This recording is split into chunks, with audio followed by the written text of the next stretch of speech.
Welcome to your crash course in neurology. Buckle up. First, let's start with what is the nervous system even made of. There are 6 main components to the nervous system. First, we have our brain, then our brain stem, then our spinal cord, our peripheral nerves, our neuromuscular junction, and then the muscle. The brain, brainstem, and spinal cord are all part of our central nervous system. The peripheral nerve, the neuromuscular junction, and the muscle is part of our peripheral nervous system. Next, let's move to the neuro exam. Just like the nervous system, there are 6 main components. First is mental status, second is cranial nerves, third is strength, fourth is reflexes, 5 is sensation, 6 is gait.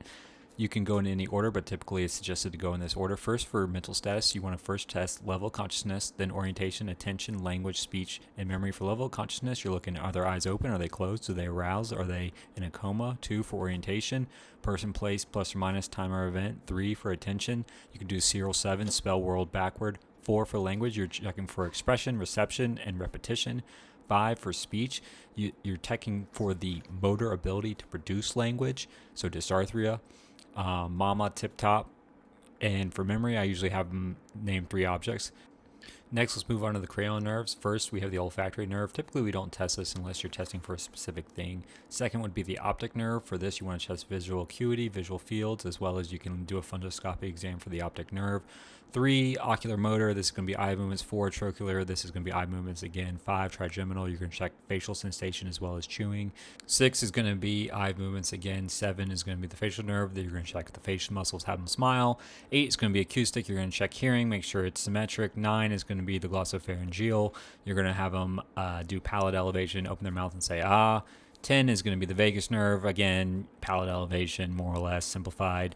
11 is going to be the accessory. You're going to check their neck movement, have them turn their head side to side with the resistance. 12 is going to be the hypoglossal. You're going to check for tongue movement side to side. And remember, tongue towards the lesion. Next, we're going to move on to the strength exam. First, we want to check both the lower and the upper extremities. Then we want to check both the proximal and the distal musculature.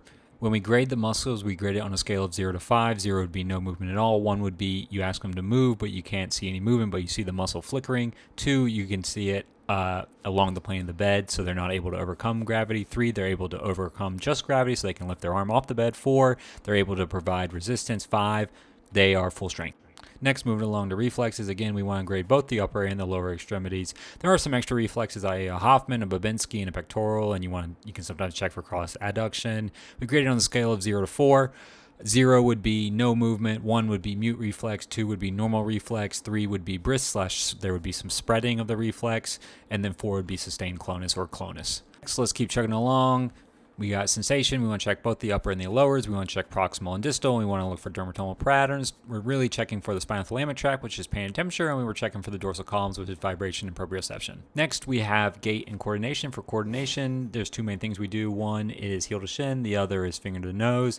And then sometimes you can do rapid alternated movements or large amplitude movements. For gait, we want to check stride length and width. We want to check the speed. We want to see, can they turn? We want to check their arm sway. If they can't walk, they can't leave the hospital. Let me know what you want me to break down next. Check out my YouTube, link in bio for the full video.